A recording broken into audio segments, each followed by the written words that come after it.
Hello दोस्तों, आज के इस वीडियो में 3 महत्वपूर्ण प्रश्न बताने जा रहा हूं जो इस प्रकार के प्रश्न group D, NTPC, ALP, SSC, bank एवं अन्य सभी परीक्षा में पूछे जाते हैं। तो वीडियो को अंत तक जरूर देखिएगा, बहुत ही मजा आने वाला। तो चलिए प्रश्न की ओर चलते हैं। देखिए प्रश्न है, दो संख्याओं का योगफल 17 है जबकि उनके वर्गों का योगफल 157 है। दोनों संख्याओं के घनों का योगफल ज्ञात कीजिए। ध्यान से समझिए, ऐसे प्रश्नों ना चुटकियों में हल कर सकते हैं। कैसे? ध्यान से समझिए। देखिए यहाँ पर ये जो है योगफल 17 है, तो अपने मन से हम 17 बनाएंगे। तो 17 कैसे बनेगा? देखिए, एक 8 और एक 9 का, इस दोनों को जोड़ते हैं तो 17 होता है। यानी 17 कैसे कैसे बनेगा वो देखिए। देखिए एक 8 का बन सकता है और 9 का, दोनों को जोड़ के एक देखिए 17 लगभग अपने मन से हम बनाएंगे। ठीक है, तो इसका देखिए 8 का वर्ग कितना होता है? वर्गों का योगफल 157 होना चाहिए। तो 8 का वर्ग होता है 64 और 9 का वर्ग होता है 81। तो ये देखिए 5 8 6 14, मतलब ये नहीं होगा। ठीक, हटाइए, इसको हटा दीजिए। अब देखिए 17 जो है कैसे हो सकता है? तो 11 का देखिए और 6 का देखिए। तो 11 का वर्ग कितना होता है? 121 और 6 का वर्ग करेंगे, 6 का वर्ग तो कितना? 36। इस दोनों को जोड़िए तो देखिए 5, सॉरी यहाँ पर 5 नहीं 7 होगा। ये 6 1 7, 2 और 3 5 1, यानी 157 आ रहा है। ठीक, तो अब हम संख्या इस 11 का घन करेंगे और इस 6 का घन करेंगे। ठीक, तो देखिए 11 का घन अब प्लस 6 का घन कीजिए। तो 11 का क्यूब जो होता है वह होता है, देखिए 11 को पहले स्क्वायर करेंगे तो 121 होता है और फिर इसको 11 से गुना कर दीजिए तो 121 और ये 121, तो 13 1 3 3 1, 13 31 होता है। 13 31 और 6 का क्यूब 216। ठीक, अब इस दोनों को जोड़ दीजिए तो देखिए 7 हो जाएगा, ये 4 हो जाएगा, ये 5 हो जाएगा, ये 1, यानी 15 47 आपका आंसर होगा। ये तो हो गया कि हम अंदाज से 17 बनाने का प्रयास करेंगे और उसका वर्ग करके 157 होगा, तभी जा करके हम इसका घन निकाल सकते हैं। अब इसका बेसिक जानिए। देखिए कोई संख्या है तो a प्लस b संख्या है, तो ये योग करके होता है 17। अब a का स्क्वायर कर रहा है प्लस b का स्क्वायर करते हैं तो 157 होता है। ये भी याद रखिए। हमें क्या निकालना है? a का क्यूब प्लस b का क्यूब। ठीक, ये निकालना है। तो सबसे पहले यहाँ पर देखिए निकलेगा कैसे? तो यहाँ पर देखिए अगर हम a square plus b square plus 2ab करते हैं तो यह सूत्र होता है a प्लस b का होल स्क्वायर का। होता है कि नहीं? a square plus b square plus 2ab बराबर सूत्र होता है a प्लस b का होल स्क्वायर। तो यहाँ पर देखिए इस पूरे का मान कितना दिया है? ये देखिए 157। a square plus b square का मान 157, तो 157 रखिए प्लस 2ab। ठीक, बराबर a प्लस b का मान कितना है? ये 17, देखिए ये 17 है, तो 17 का स्क्वायर हो जाएगा, 17 का स्क्वायर। ठीक, यहाँ पर देखिए 157 प्लस 2ab,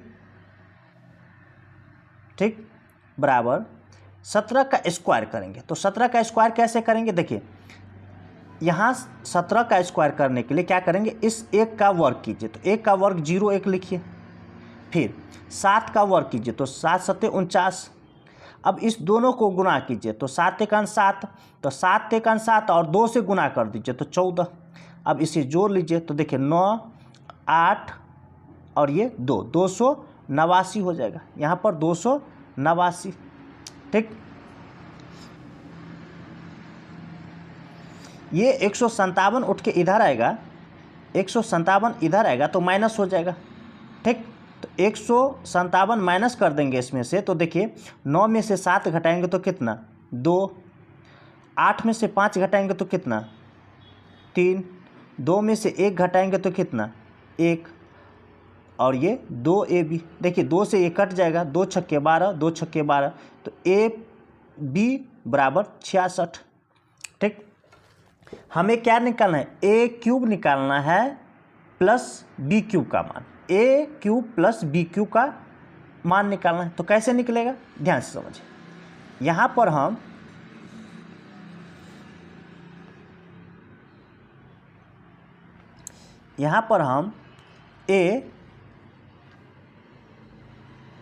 ए प्लस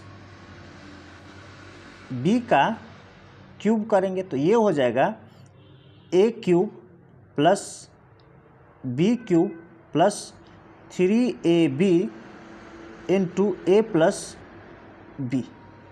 अब देखिए ए प्लस बी का मान कितना दिया गया है, यहाँ पर प्रश्न में ए प्लस बी का मान कितना दिया गया है, तो यहाँ पर देखिए 17 मान दिया गया है। ए प्लस बी का मान, देखिए ए प्लस बी का मान, ये जो मान है ए प्लस बी का मान 17, तो यहाँ पर 17 रखिए। ठीक, यहाँ पर 17, तो 17 का क्यूब करेंगे बराबर a cube plus b cube plus 3AB, तो 3 गुने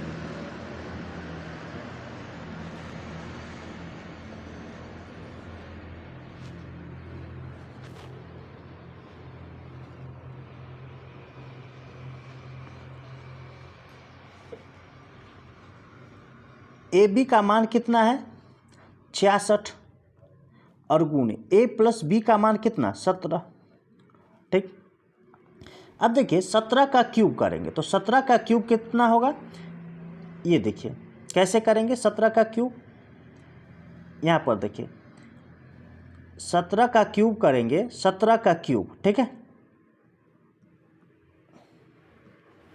17 का क्यूब, तो सबसे पहले ए का क्यूब करेंगे तो 0 1 हो जाएगा।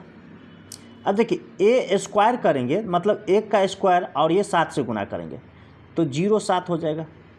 क्या हो जाएगा 0 7, ये लिखिए 0 7। अब देखिए ए और बी स्क्वायर, तो 7 7 49 और 1 को गुना करेंगे तो 49, ऐसे रखिए। और फिर 7 का क्यूब करेंगे यानी बी क्यूब, तो ये 343 हो जाएगा। कितना हो जाएगा 343।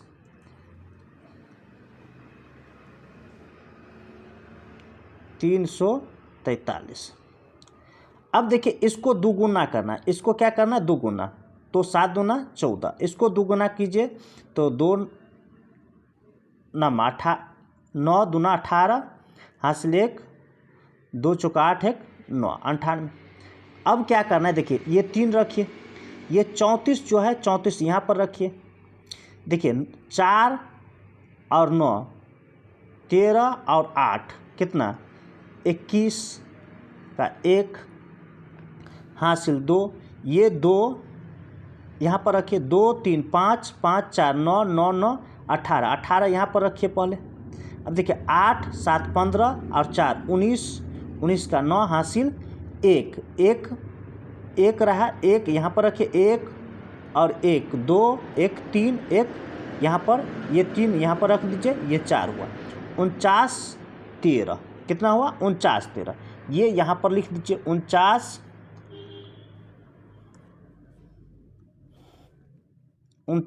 13 यहाँ पर लिख दीजिए। ठीक, या आप ऐसे कर सकते हैं कि 17 को 3 बार गुना कर दीजिए, 17 गुने 17 गुने 17, ठीक है, वो भी निकल जाएगा। जैसे आसान लगे वैसे बना लीजिए।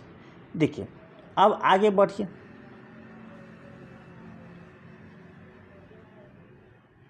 ये 17 का क्यूब आ गया बराबर a cube plus b cube बराबर, देखिए 17 तिया 51, 51 गुने 66 गुना करेंगे तो 66 गुने 51, देखिए 66, देखिए 6 पंचे 30, 6 पंचे 30 3 33, ये हो जाएगा 6 6 3 3 33 66 हो जाएगा। ये कितना हो जाएगा 33 66, ये याद रखिए, यहाँ पर लिखिए 33 66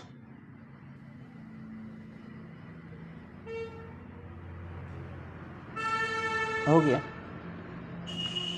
अब यहाँ पर देखिए a cube plus b cube निकालना है तो ये मान जो है, ये मान इधर आएगा तो माइनस हो जाएगा, तो ये हो जाएगा a cube plus b cube बराबर, देखिए 13 में से 6 घटेगा तो 7, ये हो गया 0, 10 में से 6 घटेगा तो 4, ये हो गया 8, 8 में से 3 घटेगा तो 5, और 4 में से 3 घटेगा तो 1, यानी आपका आंसर होगा 1547, यही आपका आंसर होगा।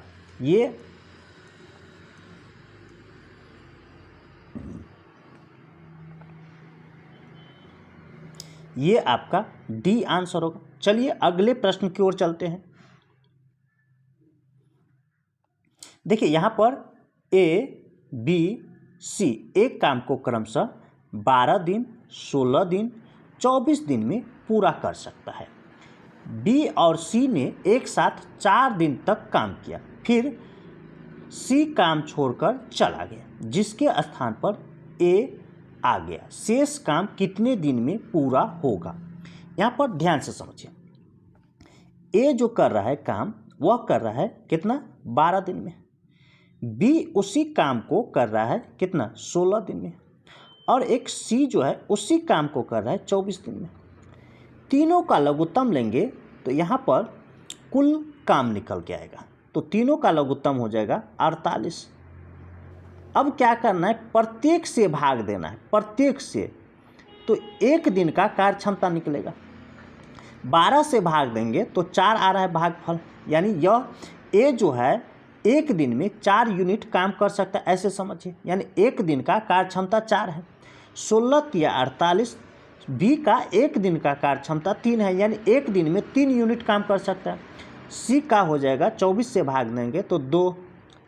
अब देखिए यहाँ पर क्या कर रहा है, बी और सी, तो बी और सी ये दोनों, इस दोनों का कार्य क्षमता को जोड़ लीजिए, तो इस दोनों का कार्य क्षमता जोड़ेंगे, इस दोनों का कार्य क्षमता, तो देखिए 3 और 2 कितना 5 है, कितना कार्य क्षमता है इसका 5 कार्य क्षमता है और 4 दिन कर रहा है। तो वर्क बराबर क्या होता है, ध्यान से समझिए, वर्क बराबर होता है, वर्क बराबर होते हैं, यानी काम बराबर होता है वर्क इफिशिएंट गुने डी, ठीक है। तो देखिए इस दोनों का कार्य क्षमता जो है 5 है और 4 दिन किया है काम, तो 4 से गुना कर देंगे तो काम कितना किया, ये 4 पंचे 20, यानी 20 काम यह कर लिया, 20 काम यह कर लिया। अब कह रहा है सी छोड़कर चला गया, तो पहले तो शेष काम निकालेंगे, रेस्ट काम, तो शेष काम कितना हो जाएगा, देखिए टोटल 48 काम यहाँ पर था, तो 48 में से 20 काम हो गया, तो बचा कितना वो निकालिए, देखिए कितना 28 काम। अब 28 काम कौन करेगा, तो यहाँ पर देखिए क्या कर रहा है, यहाँ पर कि सी छोड़ दिया, मतलब ये जो है सी व्यक्ति जो था, सी व्यक्ति ये काम छोड़ दिया, ठीक। अब कह रहा है ए आ गया, मतलब अब जो है ये ए और बी दोनों मिलके करेगा, तो इसका कार्य क्षमता देखिए दोनों को जोड़ लीजिए, तो 4 और ये 3, तो कितना 7। अब देखिए, अगर दिन हमें निकालना है तो क्या करते हैं, कार्य क्षमता से काम में क्या करते हैं, भाग दे देते हैं, यानी डी बराबर निकल के आएगा, यानी वर्क बट्टा में वर्क इफिशिएंट होता है। ठीक, तो यहाँ पर शेष काम जो है, शेष काम कितना बचा है, 28, और इस दोनों का कार्यक्षमता का योग कितना हुआ है, इस दोनों के कार्यक्षमता का योग हुआ है 7, तो 7 से भाग दे दीजिए तो दिन की संख्या निकल के आएगा, यानी दिन बराबर आ जाएगा, यानी इसका कार्य कितना बचा है 28, और इस दोनों का कार्यक्षमता का योग है 7, 7 से भाग दीजिए, 7 एकान 7, 7 चौक 28, यानी 4 दिन में शेष काम समाप्त कर देगा। यही आपका आंसर होगा। ये देखिए, ये आपका सी आंसर होगा। देखिए क्या करें, शेष काम कितने दिन में पूरा होगा, तो 4 दिन में, ये आपका सी। चलिए अगले प्रश्न की ओर चलते हैं।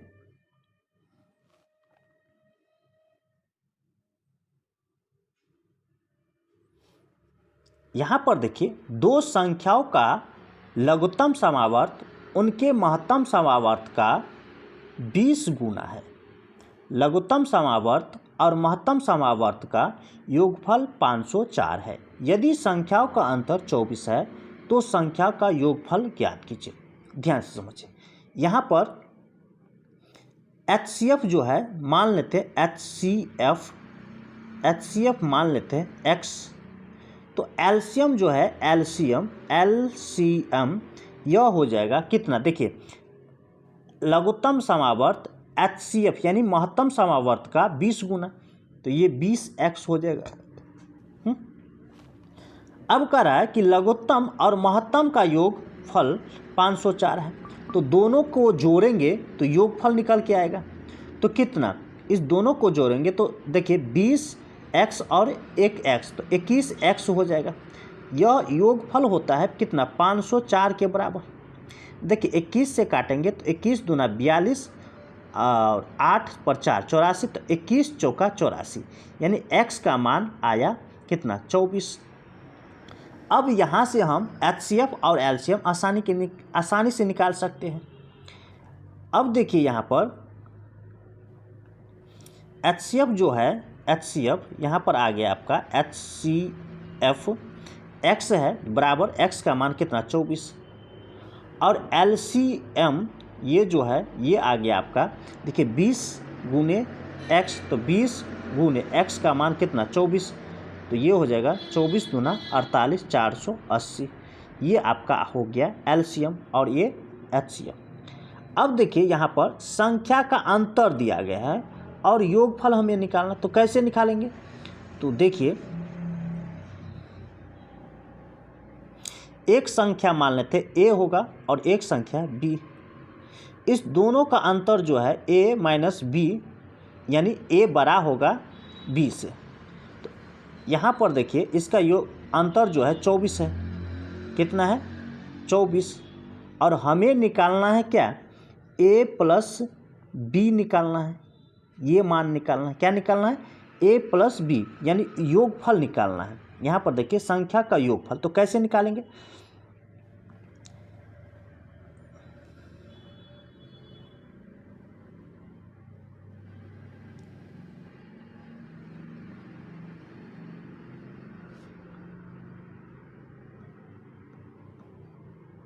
देखिए a माइनस b का होल स्क्वायर कर देते हैं, अब प्लस कर देते हैं, इसमें क्या कर देते हैं, प्लस 4ab, तो यह हो जाएगा आपका a प्लस b का होल स्क्वायर हो जाएगा, क्या हो जाएगा, होल स्क्वायर।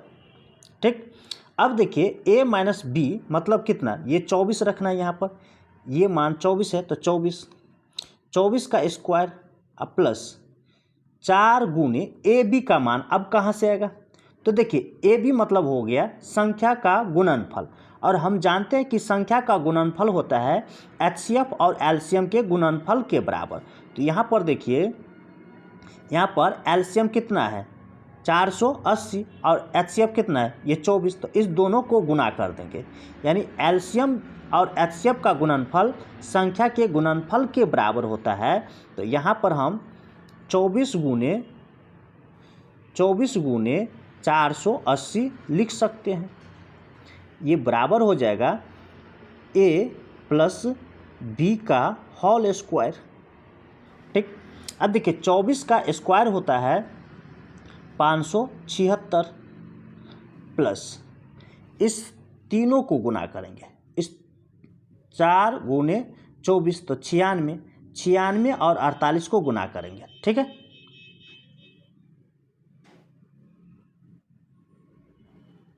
देखिए 24 चौका 96 तो 96 और 48 को गुना कर दीजिए।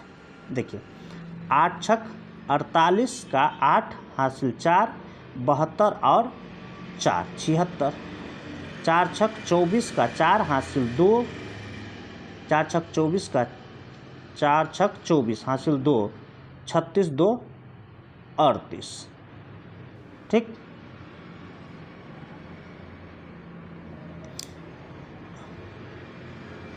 आठ ये 10, ये हो जाएगा 9 7 16 हासिल 1 4 और एक 0 लगा दीजिए। ये आपका हो गया 46 0 80। क्या कितना?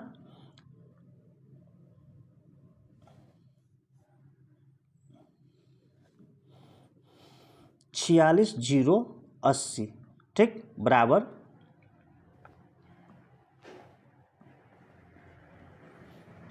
a प्लस b का होल स्क्वायर।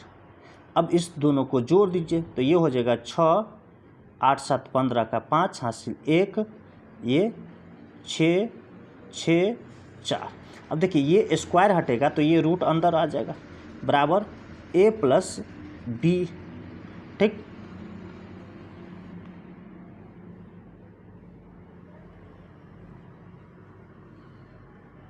तो देखिए a प्लस b बराबर इसका वर्गमूल निकालेंगे तो यहाँ पर देखिए इधर से 2 अंक लेंगे तो इसका 6 जो है किस संख्या का वर्ग करने पर 6 आता है, तो एक 4 का वर्ग करेंगे और एक 6 का वर्ग करेंगे तो दोनों का वर्ग करने पर इकाई अंक 6 आता है।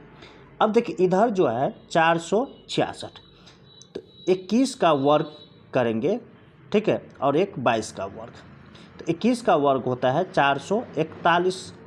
तो देखिए ये जो है 441, अब 22 का करेंगे तो इससे ज़्यादा हो जाएगा, तो ज़्यादा वाला नहीं लेना है, नीचे वाला लेना है, तो 21 दोनों में रखिए, 21 21। अब देखिए इसका या तो ये होगा या तो ये होगा, तो दोनों में से कौन होगा ये कंफर्म करना है। तो 21 के बाद कितना है 22, तो 21 और 22 का गुना कर दीजिए। तो देखिए 22 एकान 22, 22 दूना 44, देखिए 2 6 4 462। अब देखिए 462 जो है 462 से ये जो संख्या ये बड़ा है, 462 से ये संख्या बड़ा है मतलब क्या है, बड़ा वाला लेना है। अगर छोटा रहता तो छोटा वाला लेते, तो यहाँ पर 216 आपका आंसर होगा। ठीक है, यही आपका आंसर होगा। ये